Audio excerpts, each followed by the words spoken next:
The following video is for educational and entertainment purposes. Today I would like you to explore with me a controversial but powerful idea. South Africa is constitutionally a democratic republic, but operationally it behaves like a corporate commercial entity governed through procedures, and these procedures resemble Admiralty logic.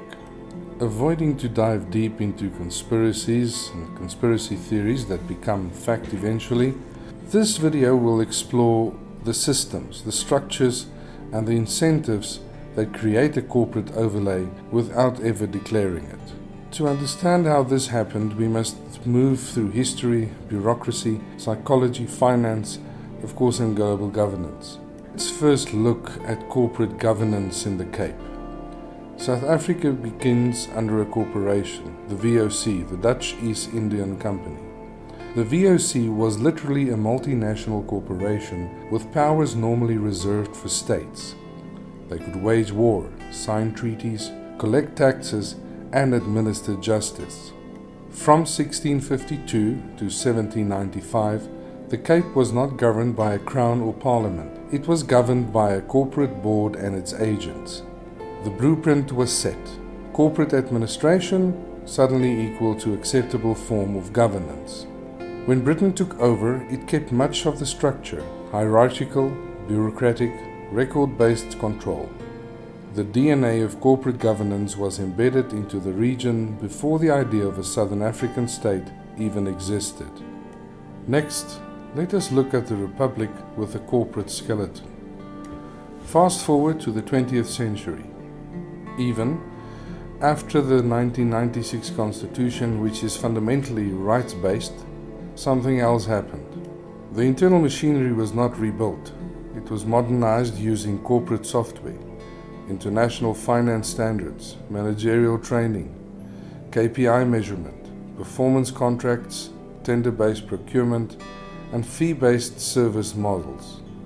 The Constitution is the cover, but the operating system underneath is corporate commercial. Of course, all systems has to be run by people. So how officials are selected to maintain that overlay is somewhat of an art. You don't need a conspiracy if you have a method of placing the right people in the right places. Modern senior officials usually have MBAs, corporate management backgrounds, risk and compliance training, project governance, and certifications. The public service ethos is replaced by audit risk, financial controls, performance targets for every trained worker. Their worldview is shaped not by civic virtue, but by managerial logic, and of course survival. When these people run the state behaves like a corporation, because that is the only system they understand. In the modern era, of course, code can be hidden as law. The software problem every government has to face. This is where the overlay becomes invisible but powerful. Government uses international enterprises and systems. Systems like SAP, Oracle, IBM, or Microsoft Dynamics. These systems are used as enforcement instruments on clients, accounts, invoices, penalties, and of course workflows. They do not have fields for constitutional rights, human dignity, a natural person, or even sovereignty. Thus, whatever the software cannot process, the system cannot recognize. A human becomes a record, right becomes a form, dispute becomes a billing event. This is the corporate mind imposed through code. Now the Admiralty analogy can be formed. Let's clarify. South Africa is not literally under Admiralty law, but the logic of administration resembles it. The case is against the asset, not the person. The human is secondary to the account. Penalties operate as commercial charges. Courts are archaic, procedural steps similar to an Admiralty form. Non-response is suddenly considered as consent, not because of Admiralty, but because of administrative presumption. For example, a traffic fine is really an invoice. A license is a certificate of registry. A warrant is a lien against property, and a debt judgment can be executed in rem or against a thing. This creates the feeling of Admiralty because structurally it behaves exactly the same.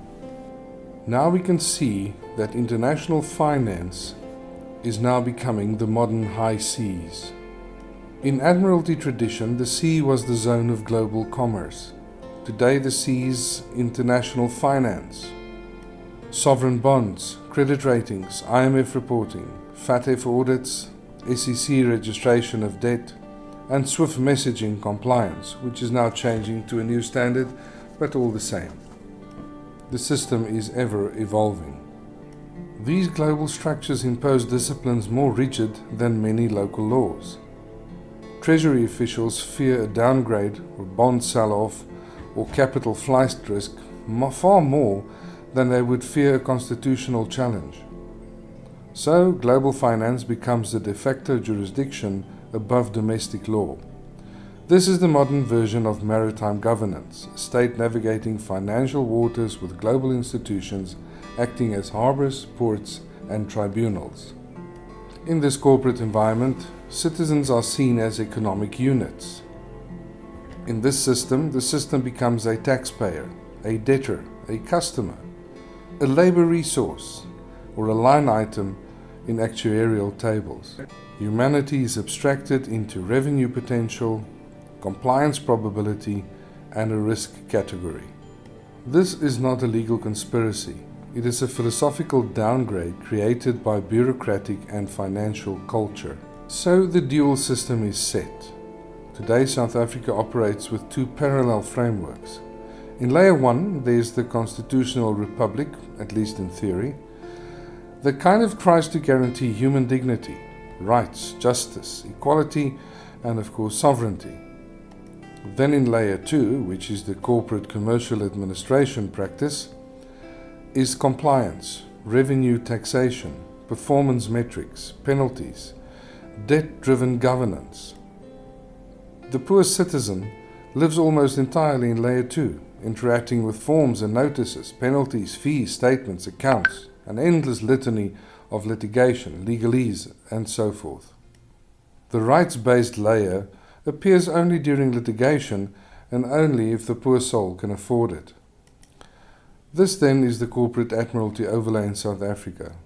No declaration was needed, no conspiracy is required. You just have the system, the training, the software, the global finance, and the result is Admiralty. Corporate logic becomes the operating system of the state, while constitutional law remains the marketing brochure. And this is how a republic becomes functionally commercial without ever abandoning its formal status. If we don't do anything about this now, we will soon find ourselves in a dystopian future where we are only becoming slaves, slaves to be exhausted to the point of death and discarded as waste. If you want to do something about that, there are several organizations you can join to achieve at least some form of resistance. If you don't know where to start, contact the South African Assembly today at www.thesouthafricanassembly.org and see where you can fit in to the bigger picture of writing history the way you want it to be.